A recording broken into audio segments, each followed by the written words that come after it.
നമ്മളെ സബാസ്കോന്റെ ബ്രാഞ്ച് തുടങ്ങുന്നത് കേട്ട്. സബാസ്കോന്റെ ബ്രാഞ്ച് അല്ല, അത് നമ്മളെ സമസ്ത. അപ്പൊ സമസ്താലയത്തില് ഒരു ബോർഡിംഗ് മദ്രസ ഉണ്ട്. അപ്പൊ ആ ബോർഡിംഗ് മദ്രസയിൽ ഒരു ഗ്രൗണ്ട് ഉണ്ടാക്കണം എന്നുള്ള കുറെ ആയിട്ട് അവര് പറഞ്ഞു. ഒരു സബാസ്കോർ ഒക്കെ വന്ന് കണ്ടുകാണ്ട് അവര് ഭയങ്കര നിർബന്ധം.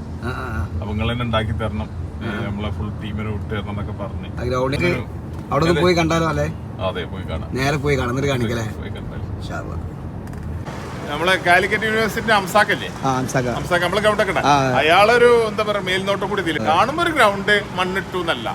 ബാക്കിയുള്ള ഗ്രൗണ്ട് ഒക്കെ നിങ്ങൾ ഫുട്ബോൾ ഗ്രൗണ്ട് കണ്ടില്ലേ? നമ്മളെ ഗ്രൗണ്ടിൽ കളി എന്താ അത്ര ഉഷാറാൻ കാരണം അല്ല, പ്ലേയേഴ്സ് ഒക്കെ പോകുമ്പോ തന്നെ പറയല്ലോ അവര് കേരളത്തിൽ തന്നെ ഏറ്റവും നല്ല ഗ്രൗണ്ട്. അത് ഇതുകൊണ്ടാണ് നല്ല അധ്വാനം ഉണ്ട്. നമ്മളിപ്പോ ആ ചെറിയൊരു സ്ഥലം 60-40 ഉണ്ടാക്കാൻ തുറന്നു വന്നു. നല്ല പൈസ ഒന്നും കിട്ടാം. അപ്പൊ അതിന്റെ ക്വാളിറ്റി കണ്ടാണ് നിങ്ങൾ ഏൽപ്പിച്ചേ സബാസ്കോറിനെ അല്ലേ? ഏൽപ്പിക്കല്ല, അത് നമ്മളെ നിർബന്ധിച്ച് നമുക്കിതൊരു സർവീസ് അല്ലേ.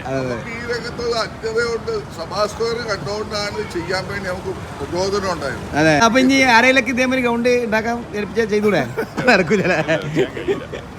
നമ്മളെ പദ്ധതിയിൽ വലിയൊരു ഗ്രൗണ്ട് വരുന്നുണ്ട്.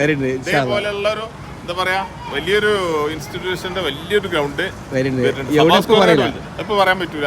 ഇതിന് സർപ്രൈസ് ആണ്.